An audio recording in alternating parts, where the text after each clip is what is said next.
आप सभी का स्वागत है सक्सेस की 98 के चैनल के ऊपर। इस वीडियो में कवर करेंगे 8 दिसंबर यानी आज का सारा इंपॉर्टेंट करंट अफेयर और 10 से 12 मिनट क्लास होता है और जितने भी क्वेश्चन है बस अपने आप को जज करो कितना हम आंसर सही दे पा रहे हैं। डेली का पीडीएफ आपको सक्सेस की 98 के टेलीग्राम के ऊपर जो है वो शेयर कर देते हैं पर डे का।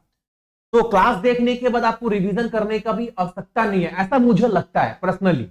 लेकिन फिर भी एक बार क्लास देखने के बाद ना रिवीजन कम से कम कर लो, ताकि जब एक महीने का पीडीएफ आप उठाओ ना तो आप कम से कम बोल सको भैया एक महीने क्लास देखने के बाद ना 300-400 क्वेश्चन में ना 90% क्वेश्चन हम लोग के दिमाग में बैठा हुआ है। करंट अफेयर बिल्कुल ऐसे पढ़ो ताकि क्लास भी कर रहे हैं बहुत कम समय में और क्वेश्चन भी भैया दिमाग में छप रहा है। करंट अफेयर को लेकर भैया बहुत चाप नहीं ले रहे हैं क्योंकि क्वेश्चन अब बहुत अच्छे तरीके से कवर हो रहा है। ठीक है, तो आज का पहला क्वेश्चन हमारे सामने क्या है और हर एक क्वेश्चन डायमंड है आपके एग्जाम के लिए। जो भी एग्जाम दे रहे हो, आपको बोर्ड में जो भी क्वेश्चन दिखता है ना बाबू, वो हर क्वेश्चन एग्जाम में किसी ना किसी शिफ्ट में बनता है।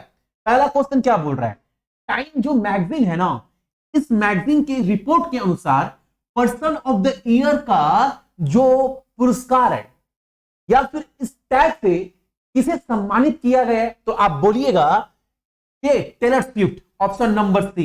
एग्जाम में बोलेगा टाइम मैगजीन के अनुसार पर्सन ऑफ द ईयर का पुरस्कार किसको मिला है, तो टेलर स्विफ्ट को, जो एक सिंगर। अगला क्वेश्चन हमारे सामने क्या है, एकदम याद रखना, गरबा नृत्य। हालांकि क्वेश्चन बाबू अगर एग्जाम में ये बोले ना गरबा नृत्य जो है वो किस राज्य का है, तो 99% बोल रहा हूं लोग इसका आंसर एग्जाम में देकर आएंगे। लेकिन एक क्वेश्चन चर्चा का विषय है, करंट अफेयर में चर्चा का विषय है, तो क्वेश्चन पूछ कैसे सकता है ये सुनना। एग्जाम में आप क्वेश्चन क्या बोला है, गरबा नृत्य को ना यूनेस्को के द्वारा अमृत संस्कृति विरासत की सूची में शामिल किया गया है। यह किस तरह संबंधित है, तो सबको पता भी है गुजरात का है। लेकिन एग्जाम में अगर बोलेगा कि हाल फिलहाल में अमृत संस्कृति विरासत की सूची में शामिल होने वाला नृत्य कौन सा है, तो आप क्या बोलिए, गरबा। गरबा कहां का है, तो गुजरात का। गुजरात में लोकसभा, राज्यसभा, विधानसभा सीट कितना है, अब तक तो दिमाग में छप गया होगा ना, क्योंकि बाबू मैं बराबर करवा रहा हूं और मैं बोला भी हूं एक महीना में 25 से 30 बार कराता हूं हर राज्य के बारे में, क्वेश्चन बनता ही बनता है। कितना है गुजरात में, 26-11-182, 26 लोकसभा सीट, 11 राज्यसभा सीट, 182 विधानसभा सीट। सुनीता अग्रवाल यहाँ की मुख्य न्यायाधीश है। आचार्य देवव्रत बहुत दिन से राज्यपाल है, मुख्यमंत्री पता है, 33 जिला है गुजरात में। ठीक है, स्थापना दिवस देख लेना। अगला क्वेश्चन हमारे सामने क्या है, तेलंगाना का नया मुख्यमंत्री कौन बना है, ये क्वेश्चन है। हालांकि सबको पता है भैया, रेड्डी साहब यानी अनुमुल्ला रेवंत रेड्डी जो है वो तेलंगाना के नए मुख्यमंत्री बने हैं। अब सुनना एक क्वेश्चन हमारा, तेलंगाना में लोकसभा सीट कितना है, 17, 7 राज्यसभा, 119 विधानसभा सीट है। ठीक है, यहाँ के मुख्य न्यायाधीश कौन है, तो अलोक अराधे। तमिल साइड साउंडर राजन यहाँ के मुख्यमंत्री बहुत दिन से ही मुख्यमंत्री बताइए किए हैं और 33 जिला है यहाँ पर, कहां पर, तेलंगाना में। अगला क्वेश्चन हमारे सामने क्या है, नासा का जो मार्स रोवर मिशन है ना, मार्स रोवर जो मिशन है तो संचालित करने वाली पहली भारतीय कौन बना है, नासा। अच्छा, नासा का गठन कब हुआ था, 1958 में भैया, याद है, एकदम दिमाग में भैया छपा है भैया, क्या बात है साहब। तो नासा का जो मार्स रोवर मिशन है इसको संचालित करने वाला पहला भारतीय कौन है, तो नाम याद रखना बाबू आप सभी का, अक्षता कृष्णमूर्ति, ऑप्शन नंबर सी। ठीक है, अच्छा 1958 में भारत में एक संस्था है उसका भी उद्घाटन हुआ था, इसका डीआरडीओ का।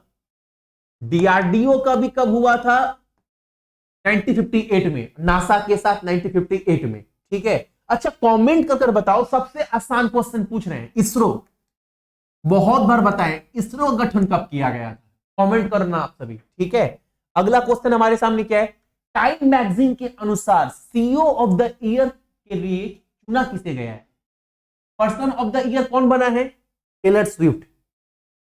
सीईओ ऑफ द ईयर कौन बना है, सैम एल्टमन।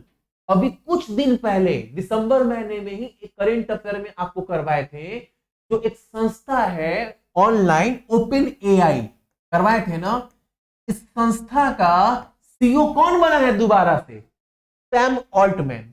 इन्हीं को ना सीईओ ऑफ द ईयर के रूप में चुना गया है टाइम मैगजीन के द्वारा।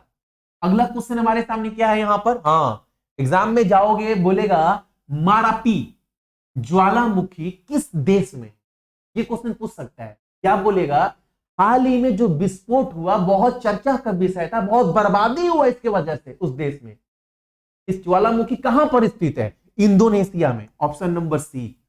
ठीक है, अगला क्वेश्चन हमारे सामने क्या है यहां पर? आज का अगला क्वेश्चन है मेरा गांव मेरा धरोहर परियोजना किस मंत्रालय के द्वारा चलाया जा रहा है?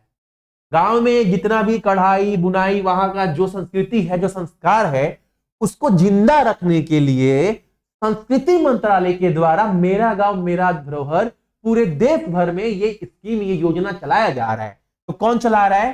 तो मिनिस्ट्री ऑफ कल्चर। अच्छा, ये मंत्रालय किस मंत्री के पास है? क्योंकि मैंने बोला है ना, केंद्र में जितना भी मंत्रालय है उसके मंत्री कौन है, कम से कम ये आप याद रखना, क्योंकि ये स्टैटिक जीके का पोर्शन है। जी किशन रेड्डी। ठीक है, जी किशन रेड्डी। अगला क्वेश्चन हमारे सामने क्या है?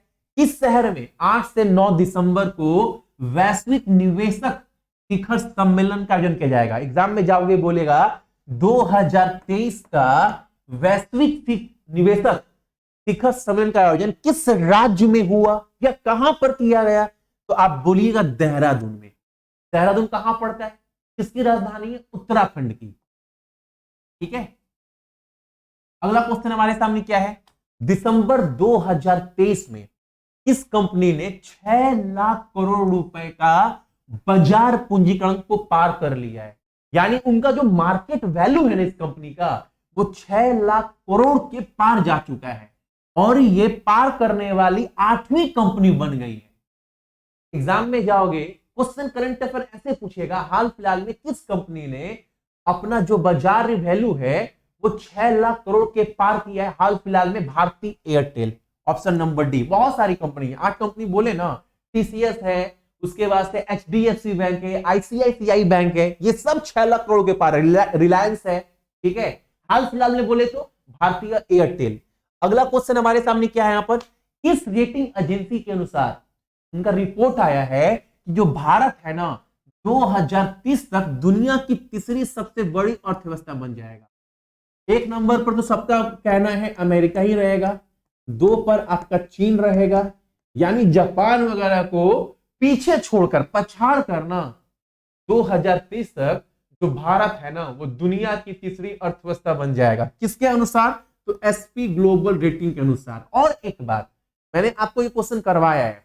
अच्छा, एक क्वेश्चन आपको याद होगा ना, क्वेश्चन से मुझे थोड़ा याद आया कि जो हमारे देश का वित्त मंत्रालय, फाइनेंस मिनिस्ट्री, वित्त मंत्रालय के अनुसार भारत किस वर्ष तक दुनिया का तीसरा सबसे बड़ा अर्थव्यवस्था बन जाएगा?